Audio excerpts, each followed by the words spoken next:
स्वागत है आप सभी स्टूडेंटों का जेएमबी स्टडी भारत में। तो आज हम स्टडी करते हैं अंगद सर के साथ कक्षा 9वीं की गणित के अध्याय 7 त्रिभुज का। ये त्रिभुज का भाग नंबर 20 है, जिसमें हम जानेंगे प्रश्नावली 7.2 के भाग 5 में प्रश्न क्रमांक 7 और 8 का संपूर्ण हल। इससे पहले यदि आपने हमारे चैनल्स को सब्सक्राइब नहीं किया है तो सब्सक्राइब कीजिए, ताकि इसी प्रकार की वीडियो आपको सबसे पहले मिल सके। तो आइए हम देखते हैं प्रश्न 7 और प्रश्न 8 क्या कहता है। प्रश्न नंबर 7 हमें दिया गया है एबीसी एक समकोण त्रिभुज है जिसमें कोण ए 90 अंश है और ए बी बराबर एसी है। कोण बी और कोण सी ज्ञात करना है। सीधा सीधा उसने दे दिया कि एक समकोण त्रिभुज बनाइए। तो सबसे पहले जो हमें दिया गया है उसको लिख लेते हैं और जो ज्ञात करना है उसको लिख लेते हैं, फिर आगे इसको हम हल करेंगे। और हमें दिया गया है कि एबीसी एक समकोण त्रिभुज है जिसमें कोण ए बराबर 90 अंश है और ए बी बराबर एसी दिया है। तो कोण ए बराबर 90 अंश को हमने समीकरण 1 माना और ए बी बराबर एसी भुजा को हमने समीकरण 2 माना। अब ज्ञात क्या करना है, कोण बी और कोण सी हमें ज्ञात करना है, तो उसको भी लिख लो। ठीक है, तो कोण बी और कोण सी हमें ज्ञात करना है। तो सबसे पहले हम एक समकोण त्रिभुज बनाते हैं। ये हमने बना लिया एक समकोण त्रिभुज, जिसने उसमें कहा था कि कोण ए बराबर 90 अंश है, तो ये 90 अंश लिख दिया। यहाँ ए लिख लिया, यहाँ बी लिख लिया और यहाँ कोण सी लिख लिया। ए एंगल सी और ए एंगल बी हमको ज्ञात करना है कितने कितने अंश के हैं। ठीक है, जो दिया गया था वो हमने लिख लिया है। कोण ए दिया है 90 अंश, भुजा ए बी बराबर है ए सी के, तो ये भी भुजा बराबर है ए सी भुजा के बराबर है। ठीक है, हमें कोण बी और कोण सी ज्ञात करना है। तो जो कुछ दिया गया है उसको देख लेते हैं, लिख लिया। तो हम क्या करेंगे, हमें कोण बी और कोण सी ज्ञात करना है। तो यहां से हमें जो दिया गया ए बी बराबर है ए सी के, और सो यहां से लिख देंगे कि इसके सम्मुख कोण सी रहेगा। ए बी भुजा के सम्मुख कोण सी है और ए बी भुजा के सम्मुख कोण बी है, तो कोण बी बराबर कोण सी कर देंगे। क्यों, ए बी भुजा के सम्मुख कोण सी है तो कोण सी बराबर आ जाएगा ए सी भुजा के सम्मुख कोण बी है, कोण बी हो जाएगा। क्यों, हम जानते हैं कि समबाहु त्रिभुज या त्रिभुज की जब दो भुजाएं बराबर होती हैं तो उनके सम्मुख कोण बराबर होते हैं। ठीक है, और फिर हम लगा देंगे कि त्रिभुज के तीनों कोणों की माप 180 अंश होती है, तो ये कोण और ये कोण बराबर 180 अंश कर देंगे। जिसकी वैल्यू जो दी है उसमें रख देंगे और फिर हल हो जाएगा। तो इसको लिख लो, हमें क्या दिया गया था। सबसे पहले हम लिखते हैं, क्या लिखा है, क्योंकि त्रिभुज एबीसी में, ठीक है, उपपत्ति करो। यहां से हमने लिखा कि उपपत्ति मतलब प्रूफ। ठीक है, त्रिभुज क्या करेंगे, बीएसी में क्या करेंगे, हमें क्या दिया है, क्योंकि ये दिया गया है ए बी भुजा बराबर है ए सी के, तो यहां लिख दिया हमने, ये हमें दिया है ए बी बराबर ए सी भुजा दिया है। ठीक है, जब ए बी बराबर ए सी भुजा दिया तो ए बी के सम्मुख कोण हमारे पास क्या मिला, ए सी कोण सी मिला। तो इसको हम लिख सकते हैं कोण सी बराबर होगा ए सी भुजा के सम्मुख कोण कौन है, कोण बी है सम्मुख कोण ए सी भुजा के, तो ये मिल जाएगा हमारे पास कोण बी। इसको हम समीकरण नंबर 3 दे देंगे और यहां लिखेंगे, क्या रीजन लिखेंगे, क्योंकि बराबर भुजाओं के सम्मुख कोण बराबर होते हैं। ठीक है, क्योंकि बराबर भुजाओं के सम्मुख कोण बराबर होते हैं, यहां लिख लो। अब हमें क्या करना है, कोण बी और कोण सी ज्ञात करना है। कोण ए तो 90 अंश दिया था, ये भी हमने लिख लिया कि कोण सी बराबर है कोण बी। ठीक है, किस वजह से ये भी लिख लिया। अब हम जानते हैं कि त्रिभुज के तीनों कोणों की माप 180 अंश के बराबर होती है, तो लिख लो, क्योंकि हम जानते हैं। तो हम क्या जानते थे कि क्योंकि हम जानते हैं त्रिभुज के तीनों कोणों की माप 180 अंश के बराबर होती है, तो हम इसको क्या लिख सकते हैं, त्रिभुज के तीनों कोण, हमारे पास एबीसी एक त्रिभुज दिया गया है, सो इसीलिए त्रिभुज एबीसी में यही त्रिभुज लिया था हमने, तो हमारे पास क्या हो जाएगा, कोण ए प्लस कोण बी प्लस कोण सी बराबर 180 अंश हो गया। तो इसको हमने दे दिया समीकरण नंबर 4 त्रिभुज एबीसी से। अब देखते हैं हम, तो हम क्या देखेंगे, समीकरण 1, समीकरण 3 और समीकरण 4 से। समीकरण 1 में दिया गया था हमें कोण ए बराबर 90 अंश, तो समीकरण 4 में इसको रख दो, अर्थात ये हो जाएगा हमारे पास कोण ए 90 डिग्री प्लस दिया था कोण बी कोण बी लिख दिया हमने प्लस, और समीकरण हमारे पास 3 में दिया था कोण सी बराबर कोण बी, तो इस सी की जगह पे भी लिख दो कोण बी, और बराबर समीकरण 4 था हमारे पास 180 अंश के। तो यहां से हमें ये क्या मिल गया, दैट इम्प्लाइज कोण बी मिल गया 2 कोण बी, और ए मिल गया प्लस 90 डिग्री था ही, बराबर हो गया हमारे पास 180 अंश डिग्री था। ठीक है, अब देखो ये क्या मिलेगा हमें, तो ये मिल गया कोण 2b बराबर 90 डिग्री, उस तरफ ही जाएगा तो क्या हो जाएगा, 180 डिग्री में से माइनस हो जाएगा 90 डिग्री, 90 डिग्री माइनस हो गया तो हमें क्या मिलेगा, दैट इम्प्लाइज 2 कोण b बराबर मिल जाएगा 180 में से 90 गए तो कितना बचे, 90 डिग्री बचे। तो हमारे पास कोण b आ गया, क्या आ गया, 2 कोण b आ गया 90 डिग्री।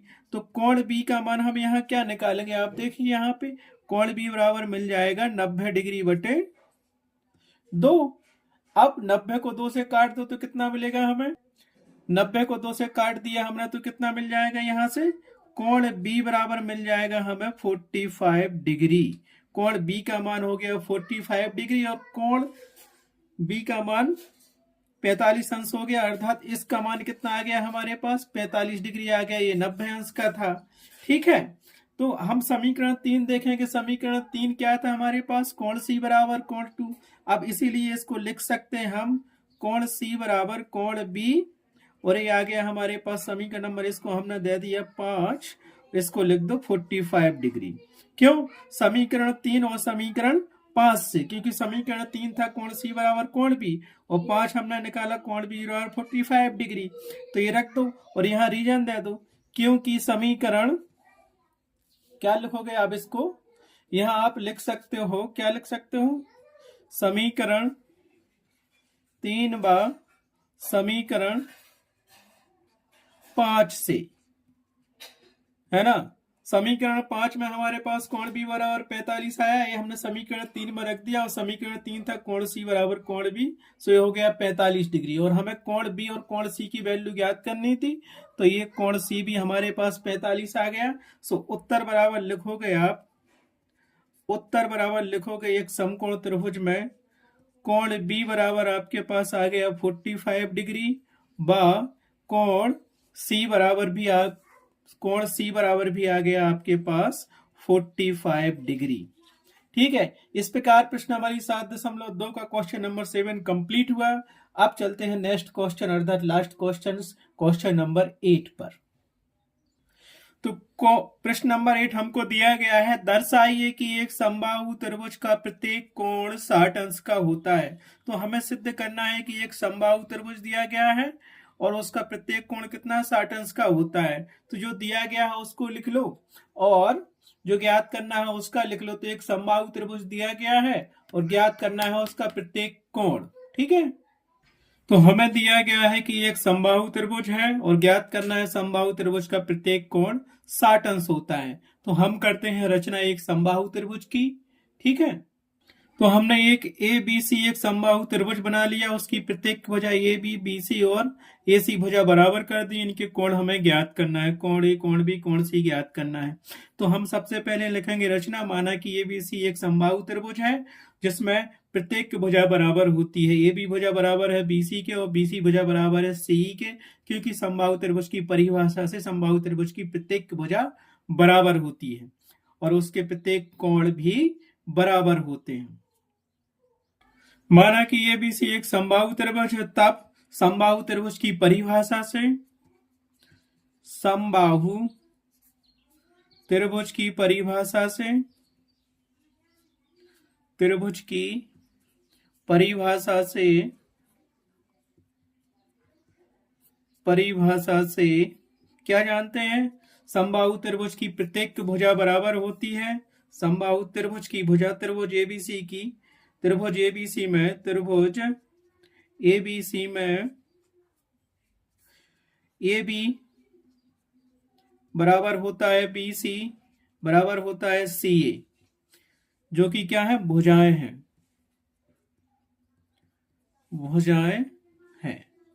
इसको हमने दे दिया समीकरण नंबर 1। समबाहु त्रिभुज का प्रत्येक कोण भी बराबर होता है। ठीक है, त्रिभुज की बराबर भुजाओं के सम्मुख कोण भी बराबर होते हैं। इसीलिए कोण ए बराबर होगा कोण बी के और कोण बी बराबर होगा सी के। रीजन दे दो, क्योंकि बराबर भुजाओं के सम्मुख कोण बराबर होते हैं, बराबर। इसीलिए कोण ए बराबर कोण बी बराबर कोण सी, अर्थात बराबर भुजाओं के सम्मुख कोण बराबर होते हैं। इसको हमने समीकरण 2 माना। ठीक है, अब हम जानते हैं कि त्रिभुज के तीनों कोणों की माप 180 अंश के बराबर होती है। चूंकि हम जानते हैं कि त्रिभुज के तीनों कोणों की माप 180 अंश के बराबर होती है, इसीलिए हम लिख सकते हैं कि कोण ए प्लस कोण बी प्लस कोण सी बराबर 180 अंश। इसको समीकरण नंबर दे दो 3। अब समीकरण 2 और 3 से देखो, कोण ए बराबर कोण बी और कोण सी बराबर कोण बी बराबर कोण सी है, तो कोण ए बराबर कोण बी और कोण सी के बराबर ये कोण रख दो समीकरण। इसमें तो हम मान निकाल लेंगे प्रत्येक कोण का। ठीक है, तो क्या करेंगे समीकरण 2 और 3 से। तो समीकरण 2 और 3 से कोण ए ज्यों का तुम लिखा रहने दो, कोण बी बराबर भी ये रख दो प्लस करके, प्लस कोण बी बराबर कोण ए रख दो, क्योंकि कोण ए बराबर कोण बी है। ठीक है, फिर प्लस किया कोण सी बराबर कोण बी है, तो कोण बी बराबर कोण ए है, तो इसको लिख दिया कोण ए, और बराबर हमने क्या किया 180 डिग्री लिख दिया। तो कोण ए कितनी मार दिया 3 मार दिया, तो ये हो गया हमारे पास 3 कोण ए बराबर 180 अंश। तो यहां से हमें क्या मिलेगा, दैट इम्प्लाइज कोण ए बराबर मिलेगा 180 अंश बटे 3, क्योंकि यहां गुणा में है तो यहां बटे में हो जाएगा, तो आ गया कोण 3, आ गया 180 अंश बटे 3 आ गया हमारे पास। तो यहां से क्या मिलेगा हमें, दैट इम्प्लाइज मिल जाएगा कोण ए बराबर मिल जाएगा 3 से काट दो इसके 180 को, तो 3 18 और 3 0 0, मतलब कोण ए बराबर आ गया हमारे पास 60 अंश। अब देखो चाहो तो इसको समीकरण 3 बना लो, 4 बना लो। समीकरण देखो 2 और 3 से देखोगे, समीकरण 2 में क्या था हमारे पास, प्रत्येक कोण बराबर था, तो इसका मान रख दो उसी में। इसीलिए समीकरण 2 और 4 से, इसीलिए समीकरण 2 और 4 से, तो यहां से था हमारे पास कोण ए, और कोण ए बराबर था कोण बी के, और कोण बी बराबर था कोण सी के, तो ये सभी बराबर होगा 60 अंश के।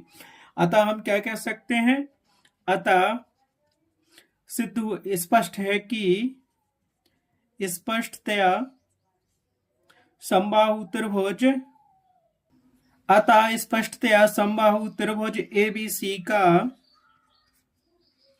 प्रत्येक कोण क्या होगा 60 अंश का होगा। यही सिद्ध करना था हमें, यही सिद्ध करना था। सो इति सिद्धम, इति सिद्धम। ठीक है, तो ये कोण भी हमारे पास 60 अंश का हो गया, और ये कोण भी 60 अंश का हो गया, और ये कोण भी 60 अंश का हो गया। बहुत इंपॉर्टेंट क्वेश्चन है, कई बार पुटअप किया गया है। इस प्रकार से प्रश्नावली 7.2 का लास्ट क्वेश्चन नंबर 8 भी कंप्लीट हुआ। आज की वीडियो में बस इतना ही। नेक्स्ट वीडियो में हम देखेंगे प्रश्नावली 7.3। Thanks for watching my video.